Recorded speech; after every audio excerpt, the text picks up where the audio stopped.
अगर आप भी चाहते हैं कि एसएस फिल्म्स मोतिहारी के ऑडियो वीडियो सबसे पहले आप तक पहुंचे, तो इस चैनल को सब्सक्राइब करें और साथ ही बेल आइकन को दबाना ना भूलें। Presented by SS Films Motihari. Mixed by Sila Films।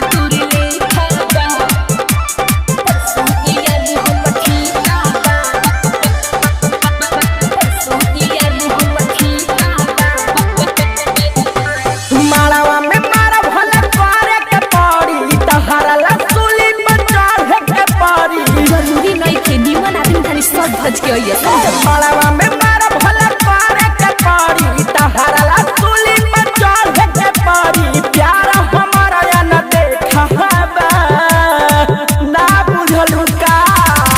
अरे इहनु गीतिया होई तारा बियाह में हारे गाई के गोबरे महादेव हायांगा नाली पाई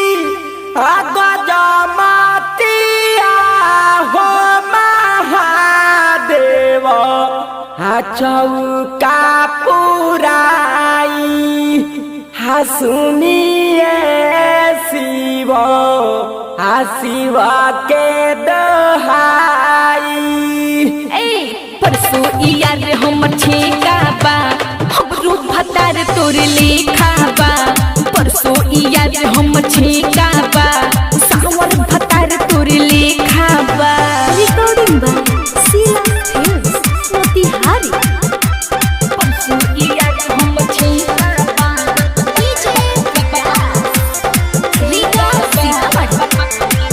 चिंता न कर तनिको तोहरे डुप्लीकेट ह तोहरे से मिलेला सकल हो।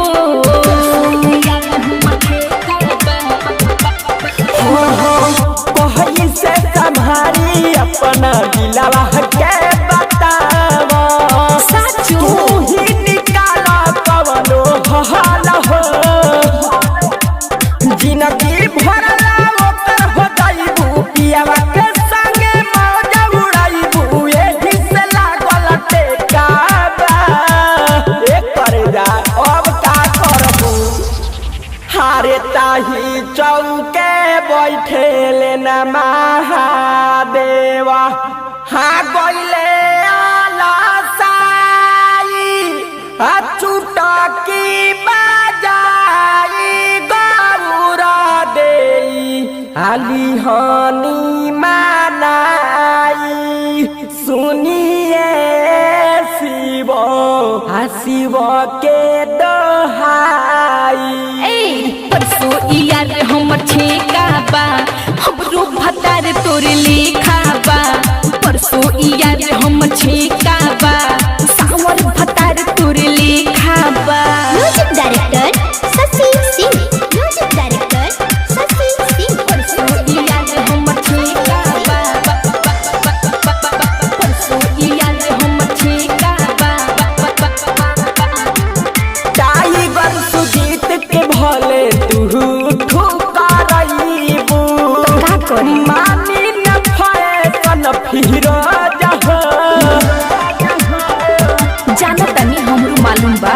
हाँ हाँ राजी पलक तोहके ना भूले पाई आई न दिलावा पहुँचे हो।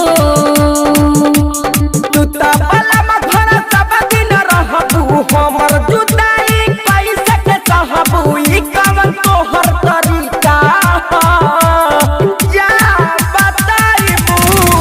ए बुलकनी काकी अरे तू हो गावा सोना रे खाली हम ही गाई हारी तोरा नई हरावा गौरा देई हाँ सुनीले बाड़ाई आगे हुए केले रुए गौरा देई हमारा बाछावाई सुनिए शिव शिव के दहाई। परसों यार हम ठेका बा हमरो भतार तोर लेखा बा। परसों यार हम छेकाबा सावर भतार तोरे लेखाबा। जिला recording studio Motihari. Contact number 91 23 12 12 58।